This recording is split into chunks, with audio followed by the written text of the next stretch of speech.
C'est trop les gars là, c'est trop là, faut redescendre le cadre là. Voilà, là je suis bien. Comme ça, on va twerker du dos. Comme ça. Hey, salut les amis, c'est Kickoff. Aujourd'hui, on va parler de Toy Story 4. Donc, c'est l'ultime de l'ultime histoire de Toy Story avec Woody, quoi. Woody, c'est Woody. Donc, ils ont dit que le Toy Story 3 devait être la fin, et finalement, ils sortent un 4. Voilà. Donc, bon, l'argent était plus fort que Dieu, mais finalement, ils ont bien fait. J'avais des gros doutes sur le nouveau personnage Fourchette, là où ils ont énormément communiqué dans la bande-annonce, dans les affiches, tout ça. Et bim, paf, dans ma gueule. Et oui, finalement, le personnage est énorme, il est super bien fait, il est super drôle. Et j'adore, je comprends pourquoi c'est la star, effectivement.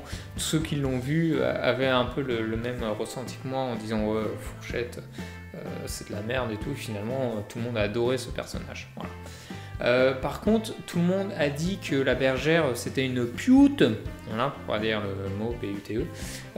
Et en regardant les affiches, effectivement, bah oui, tu dis que c'est quand même un look, une dégaine de pute.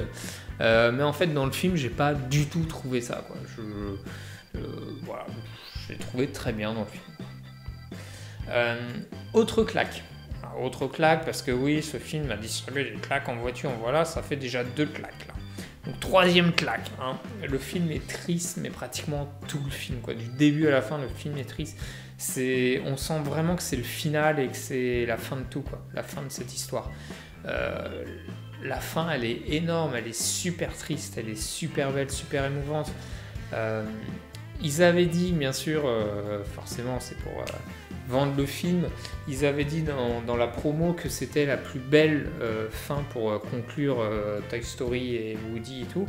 Et en effet, du coup, le Toy Story 3, qui devait être la fin, bah, finalement, tu dis, bah, c'est pas une vraie fin, quoi, parce que celui-là, il écrase tout, quoi, il écrase tout. Et ça, c'est une suite réussie, c'est très rare, faut le souligner. En plus, c'est le 4. Donc, d'habitude, c'est quand tu fais des suites, ça descend. Du coup, le 1 il est excellent, le 2, et là, en fait, ils ont fait le 1, zouk, zouk, et ils ont fini en beauté, quoi. Franchement, il est magnifique. Bravo. C'était émouvant, c'était triste, c'était les larmes. Surtout Toy Story 1, c'était le début, quoi. Enfin, moi, c'était mon enfant, j'ai vu ça il y a très très longtemps, et dire que ça y est, ça finit, c'est ouf, quoi. Et puis c'est tellement triste au vu de la fin de se dire que c'est fini, que cette histoire et tout, c'est... Voilà. C'est trop triste. Je vais pas vous spoiler la fin, il se passe un truc aussi sur la fin entre ces différents jouets qui est...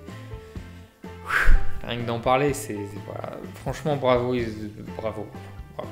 Du coup, je donne une note assez rare de 5. Voilà.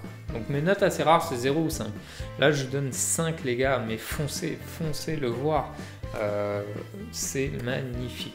Évidemment, si vous n'avez pas du tout vu les autres, ou vous n'avez pas du tout aimé les autres, ou vous en battez les couilles, ne regardez pas, ça sert à rien. Mais ce film est énorme. Voilà. Bravo. Donc dites-moi vous en commentaire ce que vous en avez pensé, n'hésitez pas à liker, partager, commenter, tout ça. N'oubliez pas, ce n'est que mon avis, et je vous dis à la prochaine pour une autre vidéo les amis, bye bye.